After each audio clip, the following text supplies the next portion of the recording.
Be late, but we live. What's up? What's up? What's up? We may be late, but we live. Getting in. Y'all come on in. Y'all come on in. But never Happy, late, better. happy Monday. Joyful Monday. Is it? Is it a time for celebration? We're gonna discuss. Hey, Y'all welcome to the Better Chop Up 223 say you saw me on TV. Where you see me on TV at, man? I think you lying. Is you trolling? Yeah, man. Y'all come on in. Y'all make sure y'all say what's up as y'all come in. Hit the like button, hit the share button, comment. We are on 3 different platforms. We on the Chop Up on Facebook, we on the Chop Up Show on YouTube, and we streaming on the Conscious Sleep platform as well. If y'all haven't, all y'all make sure y'all do subscribe to all of those platforms. Make sure you subscribe to Consciously on YouTube. Make sure you subscribe to the Chop Up Show on YouTube, and make sure you subscribe to the Chop Up Show on Facebook. Now, hey, as y'all come in, if you wasn't made aware, anybody who followed George know he did, you know what I'm saying, it was a tragedy suffered in his city, him personally, to his family. You want to speak on it before we play the joint, George? Nah, I don't even want to say nothing, man. Well, yeah, I mean, if you've been following him, man, you already know. Rest in honor, L-Dub Workman. He had a jam, you know what I'm saying, that he put out a few years ago when he first got out. I think this was probably one of the first songs he recorded. And it's still relevant today. Still relevant today, man. So this is regardless of everything that happened. This was this man's message. You know what I'm saying? Rest in honor, L-Dub Workman. We're gonna get it in.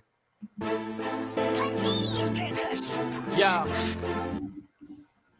Oh, shoot. Shout out to everybody tuned in, man. What's up, Daphne from Chicago? You know. Yeah, there we go. Bear with me just a second. There we go. Yeah, man. Shout out to everybody, man. You know. Yeah. This song goes out to any friends or family that's out there dealing with police brutality. Yeah. I'm searching within myself, trying to find an explanation for my past ways. Shout out to everybody that's tuned in, man. Wondering, is it fate that brought me here? Was it all just a bad phase? Yeah. But when them lights sparkle and them fans screaming and them doors open and I'm standing on stage in that moment, I feel like this was my God-given purpose. And if not, then tell hip-hop to kill me on the spot. Bury me next to Pop, right there next to Big, right beside Michael Jackson in a jacket like his. Fuck a mansion and a Benz. I want structure for my kids. I want justice for the innocent people that shot and killed. The Trayvons, the Mike Browns, the John Crawfords, or even worse, choked to death like Eric Gardner. Dear Father, right now Man. on my knees, hands up screaming, I can't breathe. Don't shoot me down, Mr. Officer, please. Right now I'm on my knees and I beg for my life. Bang, bang, bang, bang. Was all I heard from the pistol. Why they wanna take my life from me? And every day it seems like we're losing our people to Yeah, man. Shout out to everybody that's tuned in, man. We live on. Ain't gon' change it. Somebody just said Quando Rondo just died, bro. Can you take that to you? Now one that was right. I'm checking it, bro. Last year was Miss Marlene. Today I turned on the screen. And seen a Man, cop today we speaking on, that was only you know, new things about the this election. You know what I'm saying? leave blood thick as maple syrup in a waffle house. Getting into what our black conservatives gonna do in this new age. Shout out to Eel City, man. Shout out to you. What's we getting into? We all bleed the same, but are we equal? We talking a little bit about, you know, how to feel about this election. You know, I got a big question for y'all. We're gonna start the show off with a snap chop. I'm not gonna reveal my question, but I just got a quick question to ask everybody, and then we're gonna jump into the business for real. You know, so it's a little bit of everything. But so y'all ready to go ahead and get started? I'm good. I'm still looking for this one. I ain't seeing nothing. You know, I ain't seeing nothing yet. Yeah, man, you know what I'm saying, but y'all just check it, man. You know, people be trolling and just saying shit. You feel me? Yeah, this ain't really the time for the trolls. But yeah, man, that was L-Dub Workman. Don't shoot me down. Yeah, man. Hey, and everybody, song. man, that support me, man. Do me a big favor, man, and go stream L-Dub Workman music. You feel me? You know what I'm saying? He got murdered on Saturday. He got a big family that he was taking care of. You feel me? He had, you know what I'm saying, 8 kids, 9 kids, you know what I'm saying, that he was, you know what I mean? Like, so, you know, you can do me a favor. He just dropped the album, you know what I'm saying? You know, go stream his music, you feel me? All this proceeds go to his kids and to, you know what I'm saying, taking care of his family that he left behind, you feel me? So, you know, do me a favor, L-Dub Workman. It's on Spotify. It's on iTunes. You know what I'm saying? Go check his music out. Most definitely. We are getting into a lot of interesting stuff tonight. I'm gonna start the Snapchat off in just a second. It's a question. Can y'all update the Spotify? We're gonna update the Spotify. We got y'all. We've been having some technical difficulties. Domo's computer been at like half capacity, but we getting it's being fixed. Did it get fixed? Yeah, it's fixed. We good. We back in the mix. I got it fixed today.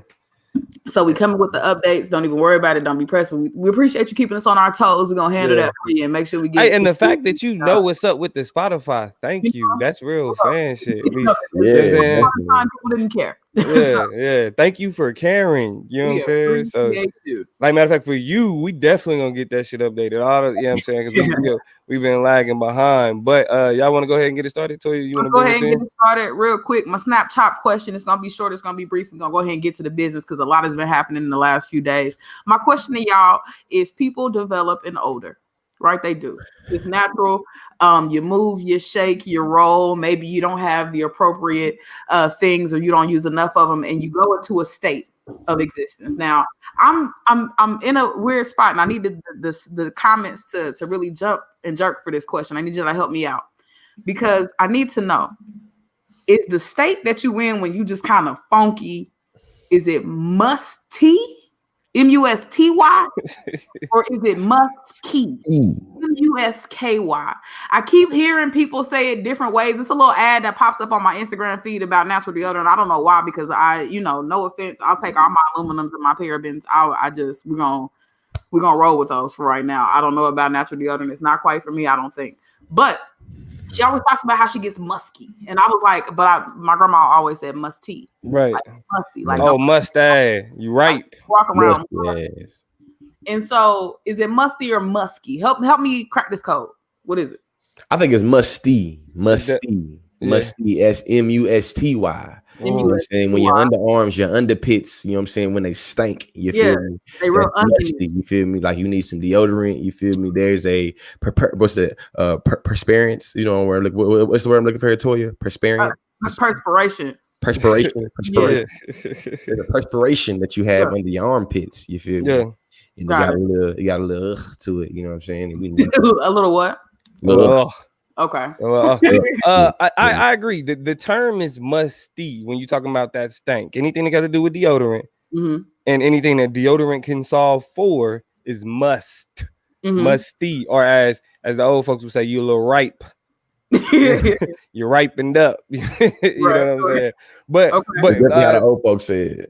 but to clarify though, musk is a smell because it is more so associated, is a smell associated with men, like it's like a masculine odor. You know what I mean? Or not necessarily odor, just smell. Because it's like, the reason why I say that is because you see like shaving cream and like different like male grooming products that describe itself as having a musk, okay?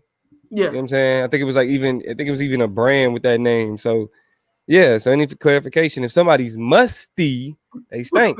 Musky. I said musk is animalistic. Let me see. Musky is stale. Oh, shout out to Azaf Jones. Television Debate League. Shout out to them. What's going on? Shout out to Television Debate League for sure. We definitely appreciate y'all here recently kind of sliding in and representing, talking, getting into the conversations. We definitely appreciate y'all. Deborah said musty. I thought musk was a desired smell by whites. Oh, that's from Jada. Apparently Jada's on her mom. Jada didn't change it. Deborah Medina. We calling you by your shit. Deborah Medina. Yeah, musk is a desired smell. It's like It's like white I ain't pheromones. never heard no nigga be like, I'm trying to be musky today. Like I've never heard it. I don't know. It's But I associated think with white the men fragrance you mostly. can buy though. Like I think that it's like a cologne, actual fragrance that's musk, or you can get Musk, like you know what I'm saying, like somebody said like Egyptian musk. You know what I'm Okay. saying? Like an I actual. know Joy vindicated me though. At least she said, or they saying that I've seen it. You know what I'm saying? I'm familiar with this ad. I've seen it been popping up. Whatever. Okay. Shout out Jada watching with her mama. That's what I thought. You know what I'm saying? Oh, that's her mom. That's her mom shit. Yeah, that's her mama. Shout out to Mama Deborah. How you doing? What's going, Billy Badass? Billy Badass Butter Griffin. Okay, here's where I'm gonna end this conversation and slide out. It's 3 words I don't typically hear white people use, and when I hear them use it, I turn my head like, huh? It's 3 words. Those 3 words are musky, ashy, and nappy. Facts. Them is 3 words that I never hear. Like you just In reference to themselves, I've heard white people say nappy, but only in racial context. it's never in a neutral context. It's always something that is probably gonna be a little bit problematic after that shit. So I don't know. I'm thinking about these words because usually white people be like, my skin is dry. They never like, I'm ashy as shit. You know what I'm saying? Like it never really works that way. Yo, because as many lotion commercials they talk about, it's always like crocodiles and walking around, but like they never be like, damn, girl, I'm ashy. Yeah, you know what I'm saying? It's always but shout out to Noelle, like definitely appreciate you bringing the actual knowledge. She said dictionary.com breaks it down as such: musty is having a stale, moldy, or damp smell. Musky is a fragrant. A musky smell might make you close your eyes and smile, or it might make you leave a room. Either way, it is very strong, sweet odor that's hard to ignore. Got it. All right, we learned something. We learned something today. I've definitely said on different occasions, particularly in college, it smells like man in here. Like it smells. That's musk. You were smelling musk. That was musk. And this is what I put, but here, because I feel like these definitions, and I'm gonna say this and we'll go, are trying to like draw a fine and hard line between must and musk. Mm-hmm. All I'm saying is I feel like they are degrees of kindred cousins. They're different sides of the same coin. Like there's musk where you're just like in a zone of safety, like I guess you just being a dude. Mm-hmm. It's a very thin line before you start to slide Mm-hmm. to T. So make sure your K and your T have a healthy relationship with each other is I think what I'm trying to get at. With the stank ass. That was a healthy, non-Trump related conversation that I appreciate that you introduced to you. No problem. No problem. Yeah. It had been in my spirit for a few days, especially like I said with this Instagram commercial that continues to be on my feed. And so I needed to solve the problem with the smartest people I know, which is you all in the Chop Nation. So thank you all so much for that. Shout out to the Chop Nation. We appreciate y'all. Period. We up in this thing. We sliding and diving. Which topic we going to next? Actually, let's get into mine first. Let's go ahead and get into the political chop. Let's go ahead and do it. As we get into the political chop, are we? Well, actually, you know what? Flip that. Let's get into the social chop. Let's do it because I was about to ask your question because it's in that same line. So let's get that conversation out the way. Let's get into the social chop, Toya. Okay. The social chop. Y'all, it's this topic is coming from a place of confusion for me because all through this weekend it was, and maybe it shouldn't have been like this, and maybe that says something about me, but I'm willing to be honest about the conflictual nature by which I exist. And so, Saturday morning, Pennsylvania did its thing and came out on behalf of Joe Biden, right? We know that. Which sealed the election. Kamala Harris, Joe Biden, the president and vice president elect of the United States of America. Smooth. Not really a lot to say. Trump is doing his whole thing. That's cool. And so I think the conflict and the question I have for you is on the topic of celebration. I guess my question that I want to start with is, was there something to celebrate? Did you celebrate? Was there it's a complex question. Mm-hmm. Is there something to celebrate here? Mm-hmm. Did you celebrate? Mm-hmm.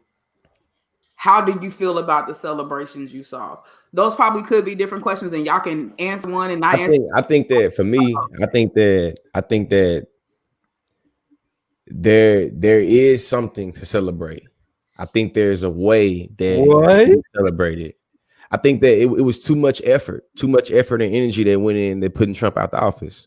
And I think that based off of the effort and the energy that was put into getting him out of office, the conversations, the rallies, the people that went door to door, the people that asked people to vote, people that was sending text messages out, people that was tired of sending text messages, people that was tired of receiving text messages, people that, you know what I'm saying? It's just like shit. To me, like that was the effort. You feel me? And I think that there's a way for me to, like, I guess, be like, it's cool Trump not out of office, but in my mind it's just like, man, I feel weird being thankful for the old school racism that I grew up on, that I'm familiar with. Good old fashioned covert. Like, you know what I mean? Give me, you know what I'm saying? And it's just like, what are you saying though? Honestly, George, what are you saying though? So, you know, I'm gonna come back, put a pin in what you said. Don't forget what you said, because I'll be done forgot. But I want to ask you about that shit. I'm up. I personally, I think we should be celebrating. I think a win is a win, regardless. I mean, we can't be so nihilistic and so pessimistic that we miss out on opportunities of social life within social death. Yeah, you know what I'm saying? Like, I mean, specifically when we watch how it went down, like when you look at a state like Georgia, how it flipped blue. I mean, because like again, they are setting up for a recount, but what we know about recounts is that, and this is just a little education for all, and also what we do on the Chop Up is we want to give y'all the tools to be able to respond to a lot of the bullshit that y'all see and hear on social media. So with Georgia, let's talk about them specifically.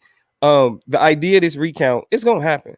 But even the Georgia Secretary of State pointed out that recounts usually only pick up possibly or show a difference between 200-300, maybe 400-500 votes, right? Specifically in Florida, the Florida recount, the Florida election itself came that with Al Gore in 2000, Al Gore and George W. Bush came down to just a few hundred votes. So that's why the recount was so important there. But when we talk about the difference of thousands of votes, specifically tens of thousands of votes, you don't see a recount making up that much ground. You don't see that many ballots actually cast in error for any individual. And so that, you know, we throw that shit out the window. But when we look at why Georgia flipped, I think paying special attention to Stacey Abrams, and the people that she clearly identified was a part of that whole movement down there. She made it clear that it wasn't just her, as much as people wanted to champion her, but that a whole lot of people were part of that effort. Right. I mean, and that's including Atlanta Mayor Keisha Lance Bottoms. You know what I'm saying? Like these are black women that are playing crucial roles in shaping national politics. Because I mean, because it's 30 something years since a Democrat won Georgia. And when you look at the political machine that's operating Georgia, rest in peace to John Lewis, and the framework that he left and how he inspired people and what he meant to the people of Atlanta, you can see that energy carry on. You know what I'm saying? And so it may not be this like large, big super blow to white supremacy as a whole, but every time we able to say fuck old school racism, kick it in his nuts, and it's a reason to jump up and down and celebrate. I mean, shit, you got Arizona going blue. Yeah. Shout out to the ghost of John McCain. You know what I'm saying? Also, too, Damo, I owe you $20. You owe me why you say that? I bet you $20 that Trump was gonna win Wisconsin. Oh shit! I did make some money. Bet. Yes. I did bet you. Because look, I was gonna say this. I should have made so much fucking money this election. As many times as I heard motherfucker Trump, y'all know Trump gonna win. It really don't make a difference. Trump gonna win. Can I do that right now? Or I'll wait. Hey, but also too, let me throw a question at y'all real fast. In terms of post-election vibe, I told you I know you seen it. And Damo, I feel like I'm gonna assume you seen it because he is who he is. But Toya, I know the way you be on Twitter. How do y'all feel about that Dave Chappelle SNL? Dave Chappelle to go. Shout out to Willie. We love you, bro. Willie, good to see you in the chat. Yeah. Shout out Jaleesa in the chat too. Man, new racism was just too. And I want to get to it's a couple of things I want to get to in these comments, but I want to answer George's question. I only saw the part about the opioid. What part did I see? What was he talking about? I saw the part about the part about masks. That shit was funny. So a few of the key jokes. That's it. A few of the key jokes. I watched the whole thing. He said he made a joke about white people having to wear masks. He was like, y'all ain't got no problem wearing masks when y'all going to Klan rallies.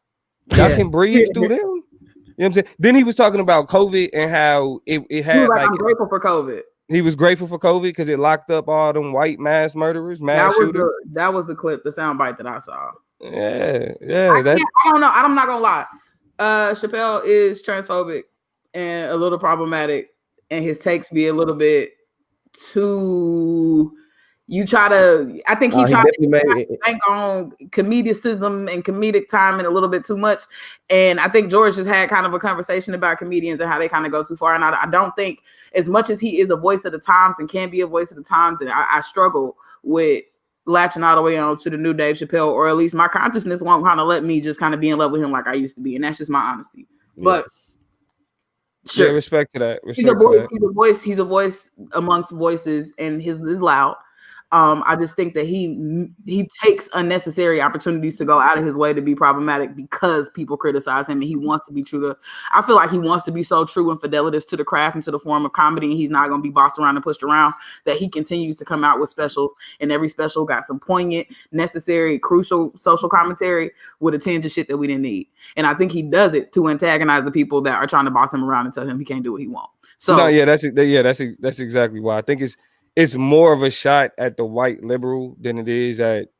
In this show right here, this one right here, he had like a little joke that was definitely to like white feminists, white liberal women. You know what I'm saying? Where he definitely like.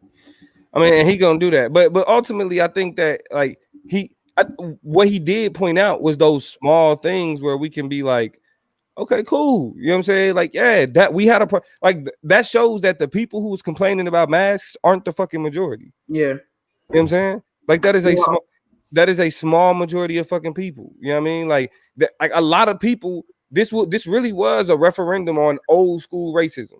I mean, people wanted to make it a referendum on Republicans and all that other shit, but it was just like, yo, are we moving forward in a society where old school racism still has the grip that it does? And the reason why I say old school racism is specifically to discuss what racism, the archaic way of understanding what racism is, and not understanding that new school racism is the liberal racism that we've spoken of before. So we're not talking about because Trump because Trump lost that racism is gone. No, this was a referendum on saying that old school shit. You know what I'm saying? Your grandfather's racism, yeah. People moved away from that shit. Sure. Okay. So a couple things. Ill City asked the question, how can we apply pressure to the new administration now that we have all this knowledge of both parties being full of crap? We're going to definitely answer that question here shortly. So stay tuned. Please stick around for that when we get to the political chop. Billy Badass Butter, which shout out to you for the can of butter business. Let me know if you ship. We should connect. But you said, in my opinion, celebration to the end. It's a celebration to the end of the Caucasity. And that's an interesting take. And I'm going to ask you about that take in a second. Noel says a step in the right direction is something to celebrate. First Black female, or I would say woman VP is 100% celebration worthy. Then I tossed my cookies when the stat came out that 55% of white women voted for Trump. White women missed the mark, so entirely a complete failure. And so, you know, the bittersweetness of all of that shit. The one thing that Fox News, because you know I love basking in white fragility and white tears. Yeah, it's I like it in my tea. It has a robust flavor. That kind of it lifts you when you get white tears. Yeah, it's rejuvenating. Fox News they've been flooding. It's been a excess, a plethora of white tears to rejuvenate me. And one thing that they've been hanging their hat on is that 70 million, even though 74 million voted for Joe Biden, they want to make it clear that 70 million Americans voted for Donald Trump, which is also a record for a loser. No a loser in any sitting president. Exactly. And so I think this idea, what Noel is speaking to, is a issue that too many people still fucked with him. As much as we like, because I didn't think that I knew that turnout was going to be much higher, but it's crazy like the amount like that turnout increased on both sides of the field. Definitely, it worked against Donald Trump, but he still had a crazy turnout, which is upsetting. It is. I'm interested to see too how the polling process works because both parties were shocked and appalled by, you know what I'm saying, a lot of the numbers and the demographics and the information that they got from polling. And we have our little surface level polling, but you know, they work 10 times or a billion times harder to crunch the numbers from the inside. Well, they trying to say that black women increased vote for Trump too. According to Fox News. Well, I mean, if you, what you say, Toya? The percentage of black women who voted for Trump from last time to this time went from 4% to 8%. But I mean, and I think for black men, it went from like 10% or 11% to 13%. But a lot of that growth you have to justify that by the sheer more amount of people who participated in voting this time. Like inflation. Yeah, exactly. That was that. And Fox News really is trying to flip it like that was some unique shit. Y'all not slick. Everybody saw an increase. Yeah, everybody. It was an increase in motherfuckers who did not fuck with Joe Biden and was like, boy, I got to get this nigga Trump up out of here though. You know what I'm saying? Like, it was much more of an increase in that. Go ahead, Toya. I got two questions because it's a lot of stuff that I want to say that keeps getting said, and I'm like, but so I'm gonna keep it cool. I will say Marcus Stupid talking about a couple drops of white tears, open up his scotch, treating them like ice cubes and shit. That's ridiculous. You are rude. Yeah. But he said, yeah. But my question is, because you know, we're celebrating the end of Caucasity based on what Billy Badass Butter said. George said, you know, it's the end of the old school racism.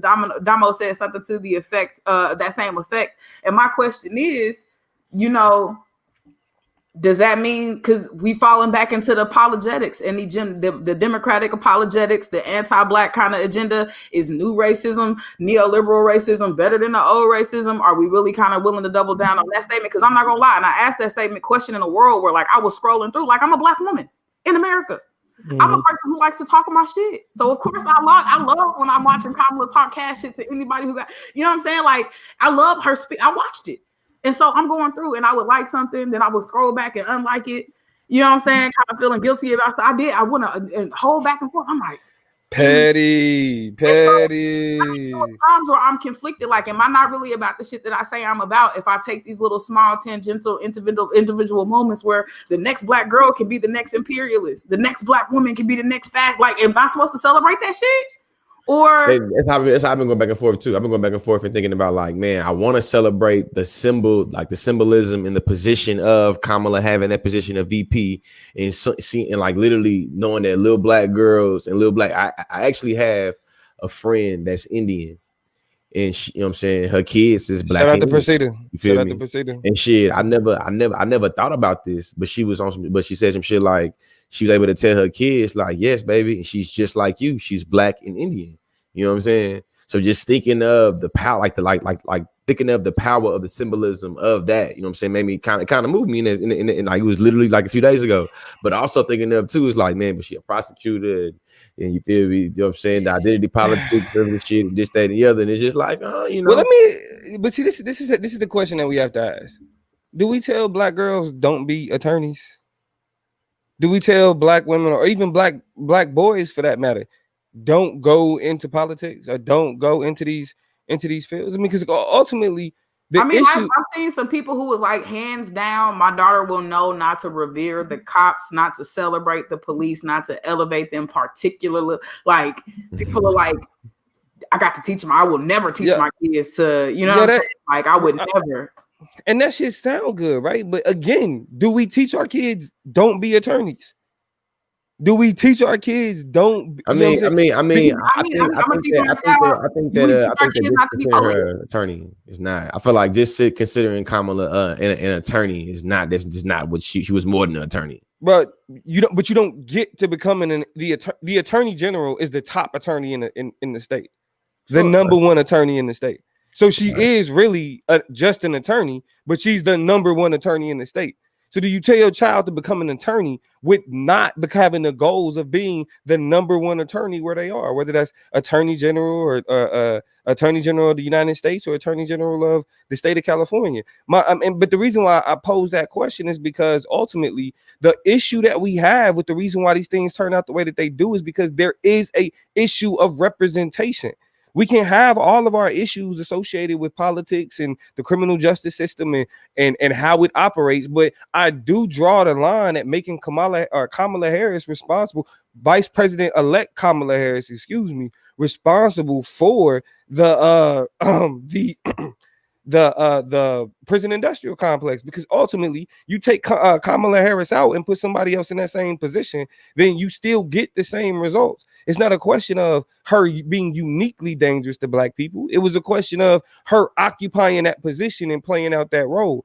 I think one of the more interesting things when we talk about like those types of jobs is that, I mean, yeah, in certain places there's this negative impact because you're carrying out the will of the state, and the will of the state is uniquely dangerous to black people. But at the same time, having that individual there means something, regardless. And we'll get to my perspective on what that means moving forward. But and I kind of want to get into it because Terrell identifies an interesting point. Attorney is a somewhat vague term that you can get away with when we understand that prosecutors are different than defense attorneys, that there are some differences and discrepancies about taking kind of L's in terms of the status, in terms of the money, and doing the grunge work of those systems that a lot of people opt out of when they get into the legal field because they want to do something that makes them a little bit more money or gives them political power, or, you know what I'm saying, political capital, whatever. We also have, and shout out to Twinkle Shanae, who said, I want to be a prosecutor and I'm an activist, with a question mark,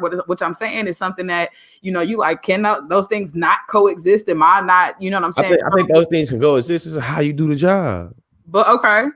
But and here's the thing, because the question is how you do the job, but there are a lot of people who say, and I've even said this, I'm not overbearingly saying that in this context because this is a free flowing and open conversation. I'm being curiously antagonistic, not directly antagonistic to this. Yeah. But there are a lot of people. Thank you for pointing out that distinction. I think it's important to know, right? But there are people, and I've even said in other conversations, that you cannot be in and not of. And when it comes to being a part of these systems and structures, these machines that are seemingly constructed and targeted to annihilate the very existence and the fruitful livelihoods of black people. And so I think that's the difficulty that a lot of people have, is how you encourage somebody to go and participate and get deeper and deeper. I've said that. That's why I don't want to get into politics, or I'm scared to run, because I feel like there will be decisions and compromising moments where I have to leave behind some of the more radical or non-traditional or over lefty perspectives about how these things run in order to elevate, to get into those positions, to actually effectuate change, not just be in the mix,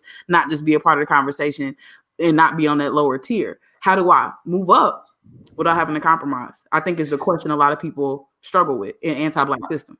I think ultimately, and let me break it down like this. I think this is a good way to explain it, because you use the perfect word, Toya. That's why we love you. That's why the people love you. Make sure put "I love you, Toya" in the chat, because the words that she uses always hit right on the mark. She's a wordsmith to the fullest. Remember, y'all, she beat me in a poetry contest at my own fucking school. When we was kids. We ain't gonna get into that. We ain't gonna get into that. We were I came in second place at my own school. Ain't that a bitch? It's okay. But when we talk to that question about compromise, right? The issue that I have with that when we get to that conversation is that literally, when it comes to being black and engaging with civil society in every facet, there is a compromise involved with that. And I'm actually going live on the Instagram just to kind of create a little bit more buzz for the conversation. But y'all back. You said what? You told people to tell me that they love me, and so I was telling them I love them back because I do. Oh yeah, fact. See, Ryan, Lewis, I love y'all. But I think in terms of this conversation, I think that it's a way. I think that from a certain standpoint, Toya, you know what I'm saying, has a criticism that I feel like cannot be negated, because people want to ascribe to whole powers in civil society because they want to be able to feel like black people should have power in civil society. You know what I'm saying? But I do think there's a way for one to be able to have a job, have a position of power, and not be able to, I feel like, work the levies of power in ways that make it where black people are seen as these disposable objects for you to use to climb the ladder, climb the hierarchy of your career. You know what I'm saying? And I think that when black people get to be the disposable, exposable things for you to build your career, and for you to just be like, man, it's necessary evil. So we're gonna just tell black women not to just do. A lot of people don't want to hear that shit. A lot of people don't want to hear that necessary evil. She was just doing her job shit. That is not compelling to a lot of people. And a lot of people are saying what she did was uniquely bad for Black people. That's just the thing. She wasn't just a cog in the machine. A lot of people's issue with Kamala Harris is that she went out of her way. And so I It's like undeniable. yeah, you know what I'm saying? She Well, co-signed shit, she justified shit, she looked the other way on shit, and really allowed for a lot of decisions to be made. Everything from those truancy policies on down. Definitely. She did. I'm sorry I said shit so many times. That's all good. I was talking to my mom, but Oh yeah, shout out to Carol in the Shout out to building. Carl, this thing. Susie Sausage in the building. My mama don't play, but that's kind of the tension that I have is that, you know what I'm saying? There's a lot of that is hard to reconcile. I want to close it out though, because we can talk Toya. I gotta get this off. Get it off. Because I was talking to the people on Instagram, but this is what I gotta say in terms of which I was talking about. When it comes to Black people in general that compromise, we do that all the time anyway. We compromise on our job. We compromise when we get pulled over. We always have to end up making these concessions with like the Blacker side of ourselves in order to move in civil society, period.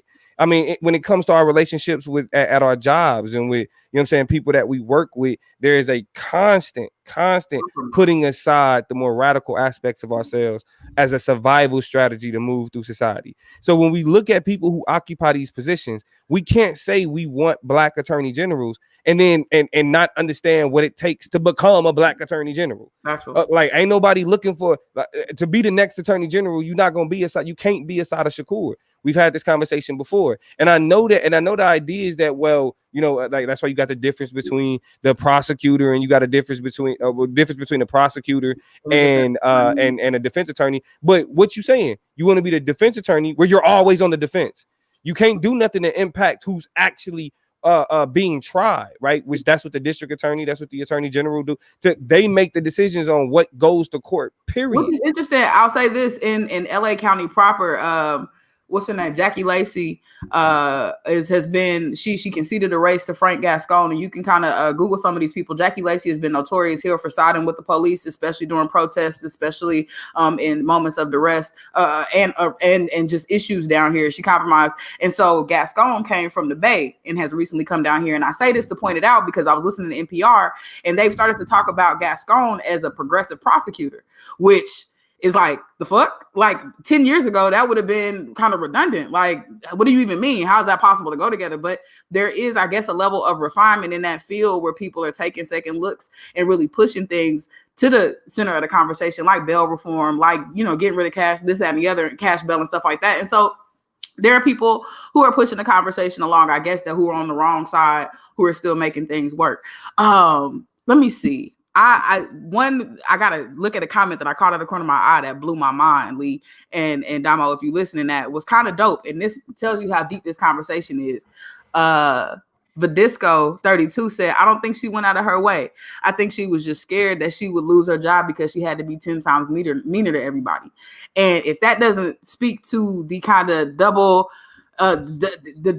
damned if you do, damned if you don't, double down, double consciousness that Black people have to live in when they want to elevate these systems, that's exactly what it is, where you got to go 10 times harder to prove undeniable a job, that you're not easy on crime. That's the topic, and that's the phrase and the rhetoric of that field. In order for you to escalate, you can't be a good prosecutor and be easy on crime. And so you got to show. Because what do they say to you? Black women have to be 10 times better.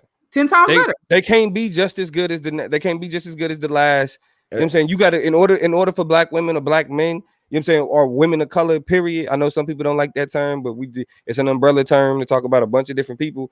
But when we talking about those melanated folks and moving in a white society, you can never just be as good as the next white person that had the job before you. Yeah. You got to be 10 times better than them. So think about on top of the pressure of being the first. So I mean, a lot comes with that. Yeah. So shout out to Reby. What's up from IG? Yeah, shout out from IG. Definitely. So here's how I want to switch this conversation about celebration, because that one's deep. We're gonna put a pin in that. It's a lot to be said there. Definitely. I want to shift, and this will be my last question before we close it out about celebration. Can we celebrate this in a world where, as we mentioned before, Donald Trump did get 70 million votes from the American people?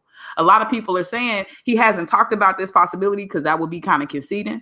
But it's very, very likely that based on the Trumpism that exists in this country, that you can't celebrate too long because he's going to run again in 2024, which, you know what I'm saying, is something interesting because even though he got impeached, that does not disqualify him from running again. As long as, I mean, I don't even think going to jail, I don't know what that looks like in terms of him running for president, but I don't think going to jail will turn his people off from voting for him. And so there's a world where celebrating might be a little bit too soon because we might have a Donald Trump part 2 in 2024. What y'all think about that possibility? Right. I think it is. I think out here, man. Donald Trump is an old man too, though. In this age of Corona, we seen his ass ain't invincible. And I know in this time being surrounded by all the death and all the coronavirus sicknesses we living in, it's like shit. You know what I'm saying? We gonna see. You know what I'm saying? We gonna see. You feel? Shout out to Mongo Slade. Shout out to only Mongo like 2 Slade. years younger. He only like 2 years younger than Joe Biden, right? 4. So yeah, 4. He older than him, and he unhealthy than a bitch. And that's definitely. I feel what you're saying, George. Like it just in terms of like they physical capacity, but I think when it comes to like I said earlier, when it comes to just kind of embracing the idea that we just white supremacy just got slapped real quick. White privilege just got a quick slap, even though it was from other, you know what I'm saying, another white supremacist that slapped the white supremacy. You know what I'm saying? Seeing white supremacy get slapped, period, is just a benefit. You feel me? Seeing and I felt like Donald Trump was just a unique threat. Like his existence emboldened the people that already had us like, yo, we don't, you know what I mean, y'all already a danger. Now they still feel like a danger. On this show, multiple times we talked about the Trump effect and what it meant to have him doing his rallies and the spikes in hate crimes. I will repeat this stat as often as I can. When Donald Trump was elected, you saw the second highest spike in hate crimes in America, second only to post 9/11 and the hate crimes that happened towards people who were considered of Middle Eastern descent or Muslim descent. That's the and did nobody even do nothing? Yeah, they just elected his ass. True. With 9/11, at least it was like, oh, they attacked us, and so we're gonna attack them. This is just, oh, we elected a white supremacist, and this white supremacist makes us feel so comfortable in our white supremacy that we stand out and we say it proudly and we do wild shit. Fuck no, go back in your closet. Okay, you say that. You say go back in your closet. I'm gonna give some closing thoughts about all of this, and we're gonna move out. But I do want to touch on these comments. Let's see. Rodney Walker said, what's up, Rod? What's cracking with you? We are going to talk about black people, conservatives versus liberals. We're going to talk about black conservatives specifically here in a minute, so stay tuned for that. Regarding Trump running again, he's eligible to be sued now, so he may not have enough money to run in for, and that's what Rodney says from YouTube. Really, James? Shaking my head. Your name is funny. I'm only half celebrating. There's a real battle happening. Kamala is the second light-skinned biracial child of an immigrant to get one of the highest offices in the land. It's a bit of erasure. A lot of people, I have been seeing that conversation where a lot of people are like, I'll show you, when you show me somebody in these positions who has the parents of African descendants of African slaves. That is a legitimate question. The tiebreaker. Yeah. So that's a fair observation. Mama was white and his daddy was African. Absolutely. Make it Indian. So I mean that's fair. Twinkle Shanae says, I see you will try to run, but my thing is Biden-Harris administration should not play games when it comes to the black community. Be as serious as Trump was with his agenda. If this happens in 2024, it will take care of itself. I'm gonna talk about your opinion in a second.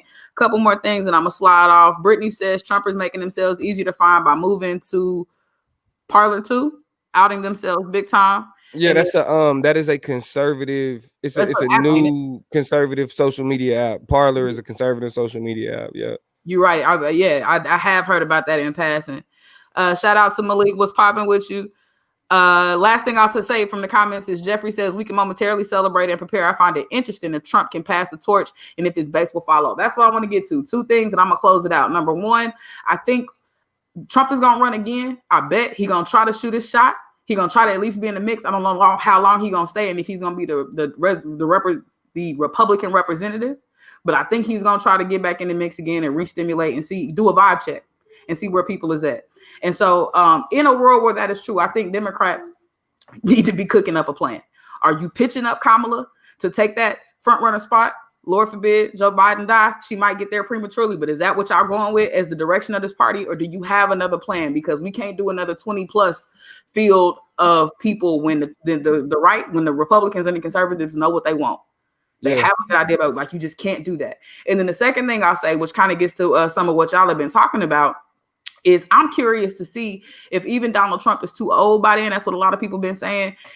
I'm curious if there's another person, since they tapped into a secret code of what they know how to speak conservative now, and that we know that, you know, overt racism is cool and we can just throw shit at the wall. If they can find somebody as unique and charismatic as Donald Trump to pick that shit up and run with it, even if it's not him. I think so. I think that right now, and it's I'm segue right to, I know we're about to get into it, but I think that one of these black conservatives is going to be getting groomed up to try to do their identity politic conservative. Oh, without a doubt. Yeah, the next great conservative hype will be a nigga. Will be a nigga. I guarantee it. Or a woman. You right? Or a woman. Yep. I think it's gonna be a minority one way or another. It's gonna be a minority. They didn't figure out how to identity politics. One of the hot conversations that's happening right now is you saw the blue wave of particularly women of color who came into the Democratic Party and started shaking shit up in the House. And now this year it was a red wave of Republican women who have been elected to a whole bunch of different Senate seats and shit like that. And so they making their waves now in their rotation. So it's real interesting. I will say this, and I agree. There was some comments that said Ivanka might run. And I think Terrell said it might be one of his kids, Eric Trump, Don Trump Jr., Jared Kushner. Nah, I don't think it's gonna be none of them. Yeah. Even my mama was like, they grooming Trump's daughter. Now I think they grooming, and this is when I'll say this and go, don't y'all let Ivanka Trump slide up and end up on damn what's them shows, them daytime talk shows, The View. And whatever, please don't let her get a spot in these discussions and wipe her slate clean and rebrand and pop back out as somebody with a little bit of political know, but got a fresh pumpkin spice recipe for you. Like, do not let her rebrand and jump back out there, because I know that's in the bag, and we can't let it happen.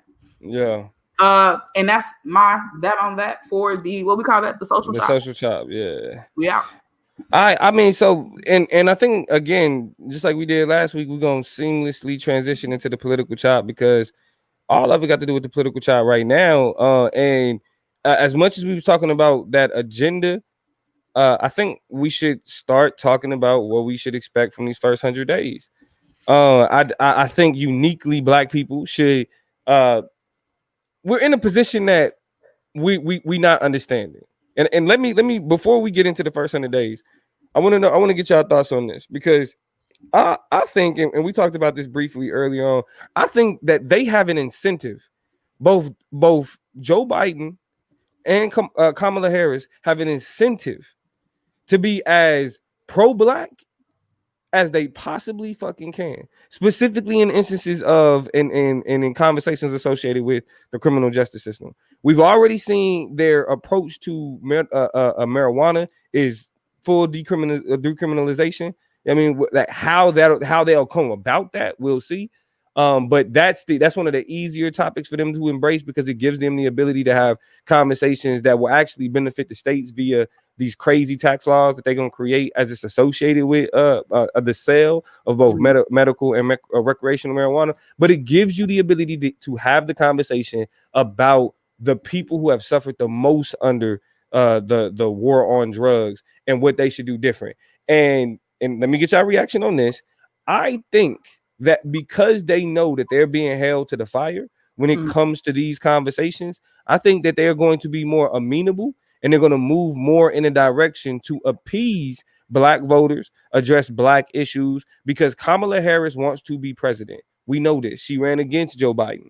She's only on there. Even early on, the Biden campaign was where they were cautious about having her even on the short list, because they understood what her presidential aspirations were. So knowing that, would y'all, am I crazy to assume that she is going to attempt to be as black as possible, her and Joe Biden, or move in that direction and be as black as possible? Because without addressing the questions of why you locked up so many niggas, what's your approach to locking up niggas now, how you gonna stop niggas from getting locked up, you don't become president without answering those questions. So she's incentivized Oh yeah, to address what's going on with black people. I think that given the history that me and Toya have already recognized uniquely with Kamala Harris, and we can also bring in the 1994 crime bill and the 1980 whatever crime bill, we know that they already have some skepticism in terms of how they relate to black people's freedom, and especially how they've been able to build a political career off of criminalization of black people one way or another. So I think that if they slip into it either way, you feel me, it's going to be a lot of just people just throwing the baby out with the bathwater. And then I think that we got to recognize what Trump went into in 2016. So we know that Joe Biden already now is trying to get out of campaign mode and be a president. We know that Donald Trump never really got out of campaign mode. He stayed in campaign mode really throughout his presidency. Absolutely. You know what I'm saying? And I think that as a result, I think that we're going to see civility and respectability politics play out in ways they might not like it to. You know what I'm saying? Because because think about it like this. Barack Obama was saying the same type of unity things that Joe Biden is saying. I'm the president of everybody, even if you didn't vote for me. And thinking about when Trayvon Martin got killed, it was like he was trying to tiptoe. Yeah. Would you call it that? Did he try to tiptoe? Well, I guess he did. Yeah. When I think back on it, I did have problems with his statement. He definitely did. He said he was like that could have been my son. You know what I'm saying? That type of shit. Like Trayvon Martin. That's why. He say if I would have had a son, he would look like Trayvon Martin. That's all he said. Yeah, you're right. Of being divisive. Yeah, you're right. Yeah. I mean, so Toya, what you think though? Okay, let me say this. First of all, of course, right? Joe Biden went out of his way in his speech to acknowledge that black people got him elected. Kamala Harris, make sure to tweet specifically. Shout out to black women. We know what's up. We know what's good. We locked and loaded. We see y'all, right? We on the road. And so we know what the direction of things is going in. This is where I'm concerned. I don't know what they're going to do for black people because the low-hanging fruit is the police thing. But here's the thing. If white people have not shown us anything, if Congress people have not shown us anything, they're not getting rid of the police in the ways that we want them to. They will pry the police on a federal level and incentivize it on a state level and a local level not to change by any means necessary. I listen to a lot of news, and one of the things I was listening to on the news is a huge reason why a lot of people are not really for the idea generally of defunding the police. Even a lot of people who would agree with those methods is because of the rhetorical choices of liberals and of Democrats to frame what they want to do. So when you go hot and heavy into this political conversation, even though you riding for black folks talking about some defund the police, that's going to scare a lot of people you need on your side in order to do some shit and change some shit. So they're going to have to repackage and rebrand this particular policies or these particular approaches. They're going to have to take a step back and really finally have some rubber to the road. What are we doing with mental health? How are we integrating these things? What is the template? What is the model? They're going to have to come hard, or they're not going to convince enough people to actually materialize change for black people. So it will become big conversations and big talk, but it's going to be a whole lot of cash shit is what we're talking. Because go ahead, Toya. Materialize. I was just finishing my sentence, but yeah. What you about to say, George? I mean, I feel like just thinking about a few videos that I did a while back, or technically a few days ago. We know that on Joe Biden's website, he had a 48-page plan called the Lift Every Voice plan. And he had talked about healthcare, he talked about affordable housing, he talked about systemic racism, talked about education, talked about criminal justice, talked about LGBTQ, talked about criminal justice, right? Yeah, now you know how I feel about anything that's talked about on the campaign trail. If anybody know, you know how I feel, George. Hey, real quick, Chris X, you can feel how you want to feel, bro, but you coming here calling people dumbasses. That's the quickest way to get slid up out of here. Don't get played on my show, bro. Don't do that. Yeah. I mean, Chris, come on, bro. Just a little bit of respect, bro. Just a little bit of respect. But so going into that, as black people, because we always talk about, what somebody did for black people or whatever, and specifically when we talk about the black vote, what should our demand for the first 100 days be? Because look, we got to fight niggas like Chris to even call Kamala Harris black. All right. So if we gonna be fighting these little social battles to validate the blackness of certain people, we need to on the flip side be fighting them to get what the fuck we need out of that. So go ahead, Toya. These comments jiggling, we definitely got to get to some of them. Here's what I feel. I think I don't know, and I'm not convinced that we are in a place socially to develop a particular policy action that is like, this is to you, Black people. I don't think we're there. I think in a lot of ways, similar. What you mean by that? What you mean by that, though? I'm about to explain. Similar Okay. to, in a lot of ways, the Obamacare, right? How it was residually beneficial to Black people because we are disproportionately locked out and marginalized in things like healthcare. So when you pass shit like Obamacare, at least we get to go to the doctor with less stress, right? We get residual benefits like that, right? So I think they're going to end up having to default to passing policies that have some spillover, right? That we get some residual benefit from, and that it might be marginal in some ways, but I don't think we're going to get no love letters from me to you straight to Black people. They're not going to fly. They're not going to pass. I think the only example we saw of that was that bullshit platinum plan, which we know only existed for the sake of getting Black people and pandering to Black people to get the platinum pandering. That's what you call that shit. I didn't believe it. And so it's rough to like to imagine a love letter from the White House to niggas specifically directly. I don't think it can be written, and B, if it was written, I don't think it would be delivered by the separation of powers. Okay, I want to respond to that, but I want George to respond though. First 100 days, bro. If you talking about Black people, and this is like, yo, we putting our foot down. This is what we want. I mean, what's your approach? I think that it's demanding that he try to meet as many of the shit that he promised on the campaign as possible. I think once he starts sliding down the rail of having too many Mexico gonna pay for the wall and the wall not get paid for, we gonna appeal affordable health care and it don't get appealed. We gonna lock Hillary up and she don't get locked up. Once we start having too many of those things, it's time to bounce his ass up out of there in 2024. He had a 48-page plan, bro. 48 page. So in my mind, shit. We talking about criminal justice. Let's go to his criminal justice page. He went a step further in giving us an actual plan, a blueprint of how he wants to make these things happen. So it's like in the first 100 days, which one of these things on your platform are you gonna show us that you're gonna get done? And more importantly, what's gonna be the timeline? In my mind, I want to see a first 100 days, something you're gonna do in the first quarter of your presidency, something you're gonna do within the first year, and then shit, you know what I'm saying? She go from there. I just don't want to hear police. I'm not moving. But he said something outside of housing. He said housing. Yeah. He said healthcare. He said education. That's interesting that you say that, George, because pretty much what you saying is I don't need to tell the nigga. He already said what he gonna do. Show me. Like, yeah. So really, y'all just gotta show if the shit that y'all was talking about, y'all was really about that life. But in terms of that, Toya said something that I thought was uniquely interesting though, in terms of talking about that love letter, right? Toya, how often, I mean, how many times are we going to have to, as Black people, save the Democratic Party without putting our foot down and demanding that motherfucker? You feel me? Like, this is like one of them relationships to where, like, I'm trying to get commitment. You know what I'm saying? And every time you need me, I'm like, yeah, hey, oh, yeah, you ran out of gas? I'm there. Oh, you need something? I'm there. Yeah. Every time you need me, I'm there for you, but I can't get that commitment, though. I can't get that commitment from you. You know what I mean?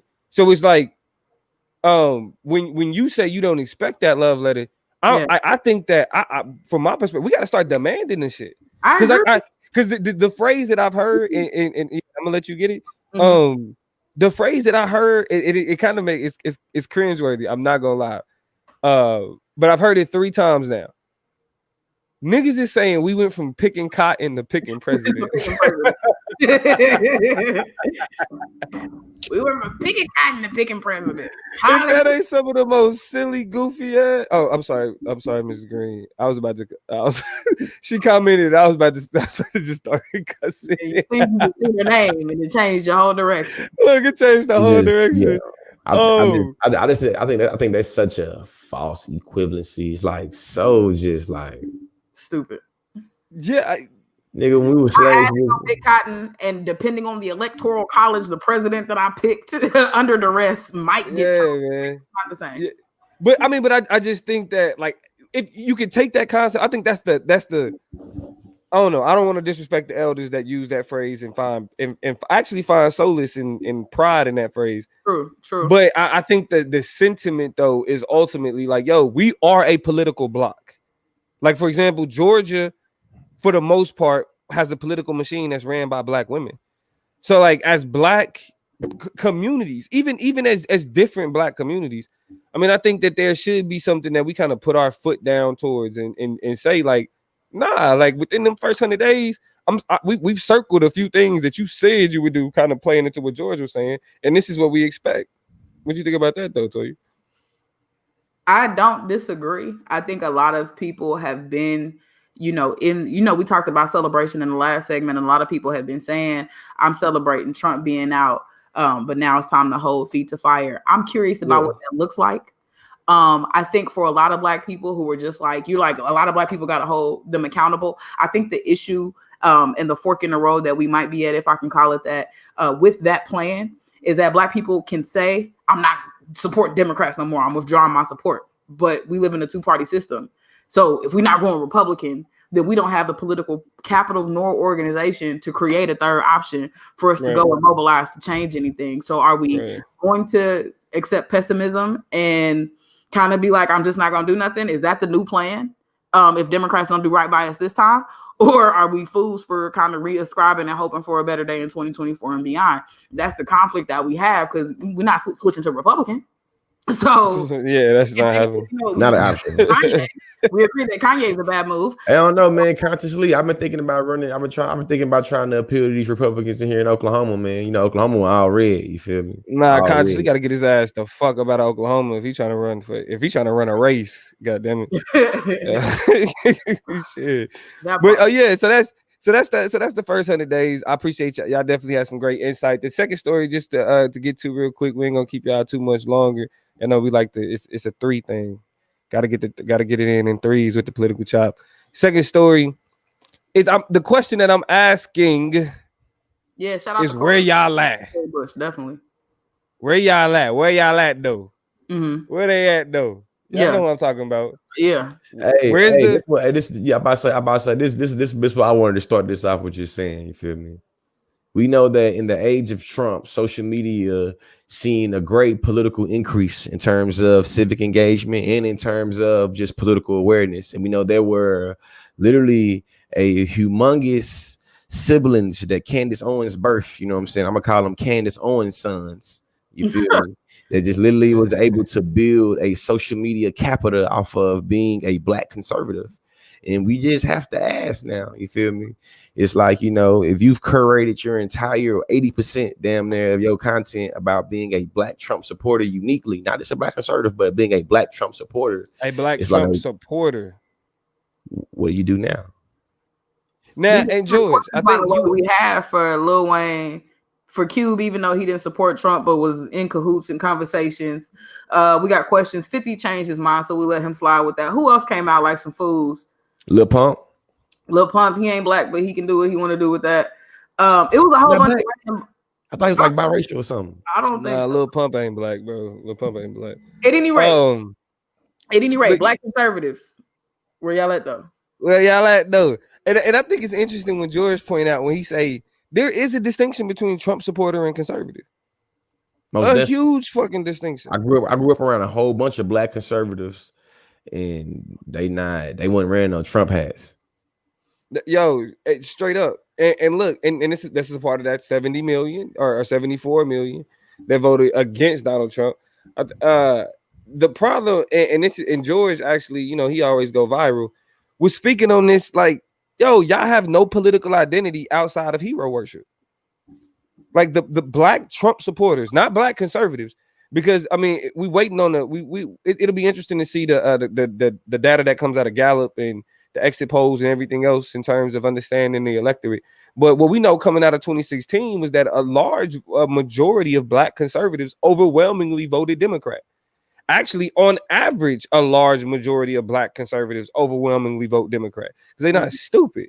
But when we talk about being a conservative and being a Trump supporter, there are certain principles associated with conservatism that Donald Trump don't give a fuck about at all. The man was literally a Republican in name only. He was best friends with the Clintons up until he ran against Obama. Actual. I mean, not ran against Obama, but started talking shit about ran Obama. against Clinton. Or shit really started talking shit about Obama birth movement. Yeah. So I mean, so in terms of y'all social media though, y'all, I mean, because we talking about conservatives first, because I know what else I'm gonna get into, but in terms of y'all social media, what's the voice? What are you hearing? I was Googling or I was YouTubing conservative rage videos like after Trump lost. But what have y'all been seeing though? Shit, you ain't gotta do that, Damo. Go to TikTok and just go to, you know what I'm saying, shit, because Trump 2020 hashtag. You feel me? You can see it all. They've been saying that, like, literally, if you watch Fox News, any narrative that's been spent on Fox News concerning the election, that's what Black conservatives are saying. I mean, and that's really what it is. And basically, I only follow one Black Trump supporter. I can only handle one on any one of my timelines. And it really is something interesting to follow and watch, which is why I stick with it. Who is it? Emmanuel. I sent you his he like Puerto Rican or Dominican or something like that. He live in New York. But I sent you his profile and stuff like that before. And I'm gonna let him make it because he got married this weekend. So I don't think he even was able to say everything he wanted to say because of the ironic coincidence. But amidst his wedding pictures, against the wedding post, he's like reposting stories about miscounts, reposting stories about lawsuits, and I'm just like, bro, enjoy your wife, enjoy your matrimony. Why is it still happen for this man? It was dumbfounding for me to watch this weekend of all weekends. Like, at least save it for next week. That's your business. But he lost, and that's all you got now. You know what I'm saying? But his angle on supporting Trump, which is even more ironic and even more kind of curious for me and weird for me, is very muchly a Christian approach or orientation toward. Which is even more fucked up. Like, it's even more contrived to me. So now I think he's gonna go back to Christian fundamentalism and really got to kind of go back on hard on that, and that have be the frame of it. But and criticize liberalism from that perspective. That'll be how he get his kind of like political commentary off. But it's just the weirdest thing. It's just the weirdest thing to witness. Yeah, I mean, I at the same time, as much as I'm poking fun at the conservatives for looking silly as hell, and all these lawsuits, that'll probably be the next political chop. Maybe if we do one or a snap chop next week, catching up on Trump's courtroom battles, trying to sue his way to the election. But I also want to point out, you niggas, y'all two specifically, yeah, because both of y'all was on the Trump going win when we did our official predictions. Both of you, I mean, really. I put out a Facebook post where I was saying I should have been betting all of y'all. Yes. Every time somebody was like, "Man, Trump gonna get reelected," I should have said put money on it. Don't count the white man Trump magic out just yet at all. That's what I'm saying. Like, you realize, shout out to indigenous people in Nevada and Arizona for showing out. Right, people who are typically subjected to social exclusion, let alone voter suppression. Y'all doing this. I'm sorry.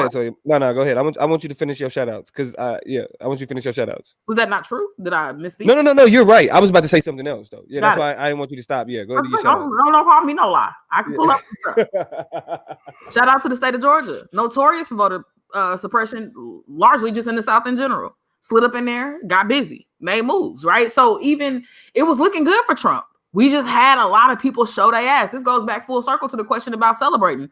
Is there something to celebrate? Maybe, because people who did not give a damn, who was willing to kind of be in the mix and say, okay, regardless of who's in power, you know what I'm saying, this is an L for me, yada, yada. But people was like, this is unique. We need to get up. We need to get in the mix. We need to go vote. Like, and that was stimulated from not only Donald Trump, but the energy of people saying, okay, take that attitude to the polls. So, I thought they were going to win. And then they got up and rose to the occasion.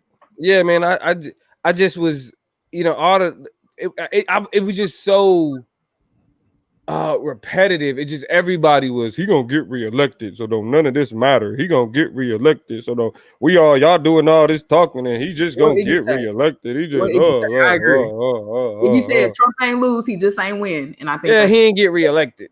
Win or lose, We could throw that shit out. He didn't get reelected. And the interesting part about it is we up there, we can say, well, he ain't, he still got them legal battles. Anybody paying any attention to that shit will realize that nigga has no ground. That his lawsuit in Georgia already got thrown out. They got some shit in Philly that got thrown out that they're trying to take to the. Ain't none of that shit going to the Supreme Court because he gonna have to overturn like 5 states. Like really, Joe Biden won in excess. Mm-hmm. You know what I'm saying? True. So like, just even if he win in one state, that nigga has to win multiple lawsuits. That really most legal experts argue. If you watch Fox News, a lot of their tears come from the fact. Actually, I was watching it earlier today, and Kelly McEnany, Fox News cut her the fuck off and was like, we can't play the rest of what she's saying because none of that shit has any factual basis. Damn. Fox News said that because they tired of getting sued for being on bullshit. So when you got Fox News saying they making shit up, so we can't air that, you doing bad. It's wild. By the way, as an aside, Ben Carson caught the coronavirus. That's crazy. Lord help us all. Crazy. And he was at the White House election party. Sure was on the 30th. It's wild. But the last. Toya, you trying to get in? I was about to turn it back over to you. Yeah. The last one we're gonna get into before George. Y'all know George had him a wine cooler before we started, so it's starting to hit him. Not only a wine cooler. I had myself. I'm tired. I've been up for a long time. Yeah, we appreciate the time, bro. We appreciate your time, Beyonce.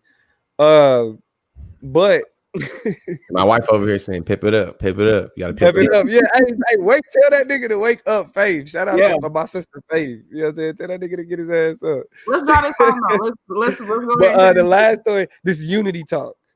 So Joe Biden is doing a lot of, being presidential, some shit that we ain't seen in a long time. And Ill City is real. Wait. Ill City said something real as hell. We gotta say about these black conservatives. Man, where was black conservative energy for Ben Carson and Herman Cain? Those campaigns should have had more push. They phony to me. That's real. Without a doubt. Ben Carson is a motherfucking neurosurgeon.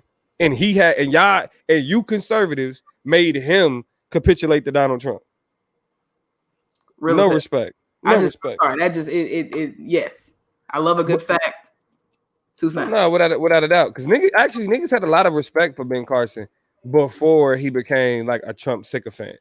But Donald Trump not Donald Trump. That nigga lost. Joe Biden is doing a lot of unity talk. He's talking about him being the president for all people. A lot of this was reminiscent of Obama back in 2008, also in 2012 when white people heavily started voting for Republicans. Because if you look at the exit polls, we see that being the case even currently. So how y'all feel about this whole, we want to bring everybody along. We want to get everybody's voices, specifically after dealing with 4 years of Republicans saying, y'all lost. Fuck what y'all talking about. How y'all feel about Joe Biden being on that unity talk? I think that it is good and necessary. It's presidential. The Americans want a president. So yes, I think he does need to be everybody's president. That is exactly appropriate. It's on key. It's politically savvy. It's logically savvy. Is nigga be a person, be a human, have a soul. The last president didn't have one. Like all those things are nice. They're refreshing. They're good to watch. They're good to hear. I like it. Now, here's where the unity shit gets weird. And I don't know if he specifically has been calling for this or if other people around him, other Democrats and liberals who are excited about this moment, their calls for unity have been reach out to your Trump supporting friends, neighbors, colleagues, people in your life and make sure they're okay. And that's where we have to draw a line. Unify the nation, have an agenda for everybody to heal, fix the coronavirus, get things back on track. Love it. Reach out to niggas. That's where you got me. That's where you lost me. Nope. I'm not here.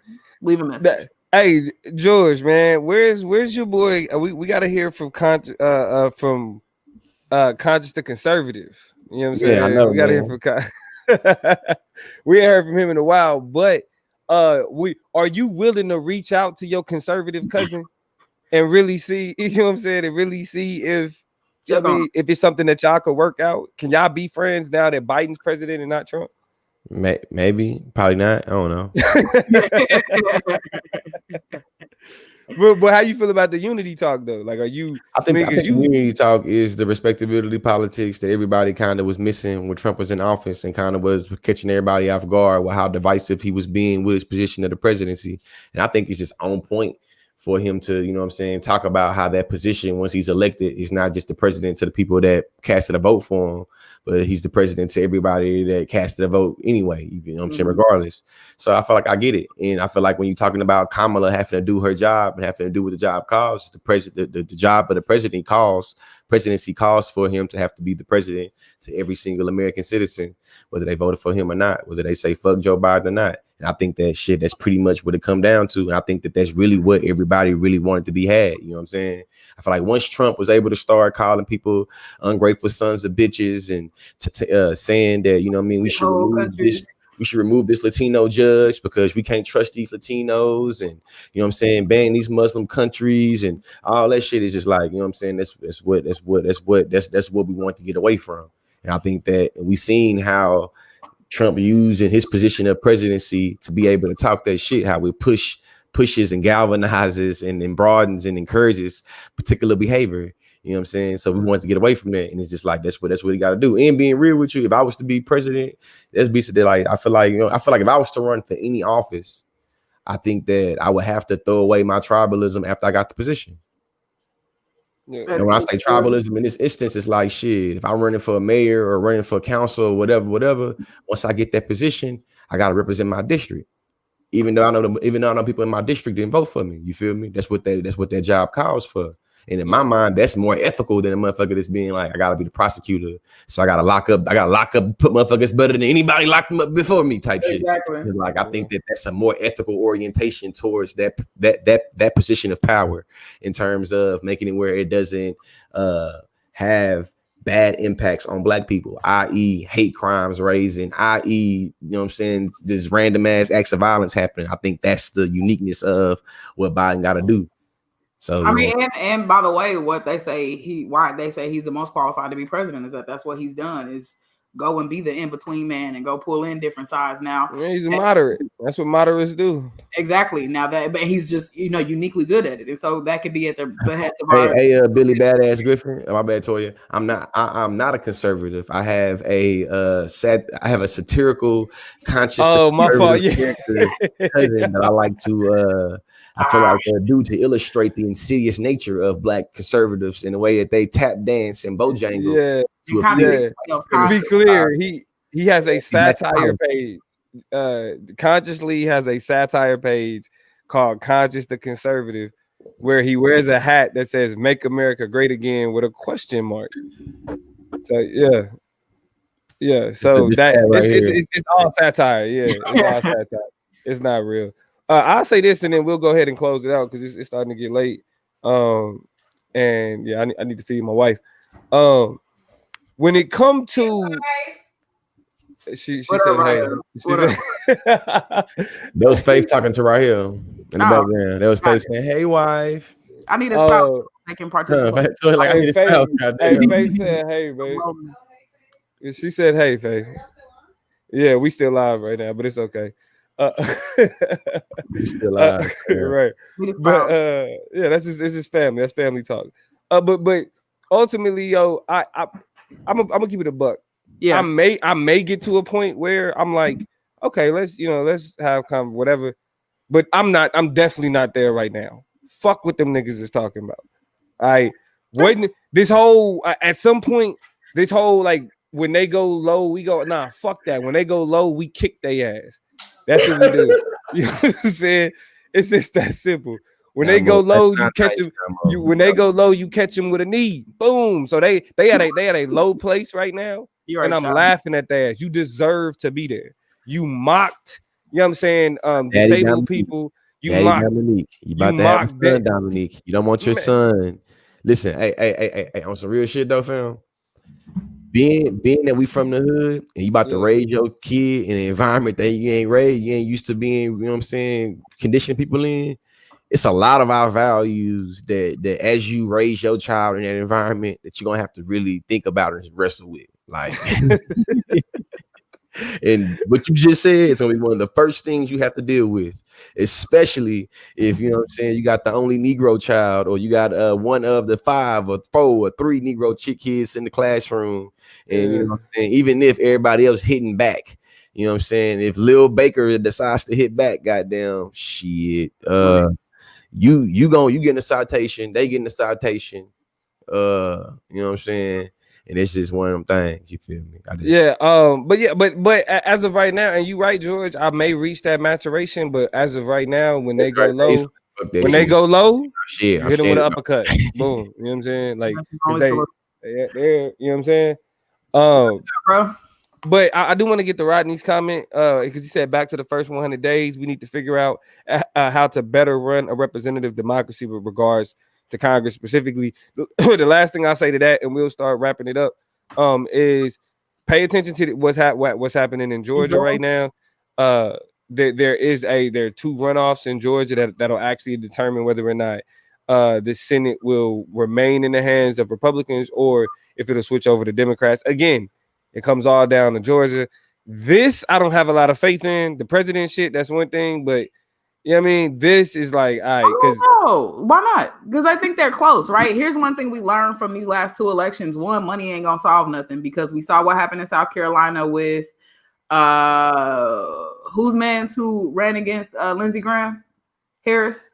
He lost, Jamie Harrison. Jamie Harrison, right? He lost, and so money didn't solve that problem. And then also, it was another woman who was in a really big, important race. McGrath. Yes, I can't think of her first name. Yeah, McGrath. Susan Collins. Amy McGrath. She ran against Mitch McConnell. She lost to Mitch McConnell. Exactly, and had a butt ton of money, right? So boatloads of cash. Susan Collins won like 10 million. No, yeah, Susan Collins won. Yeah, she won re-election. And so money not gonna solve it.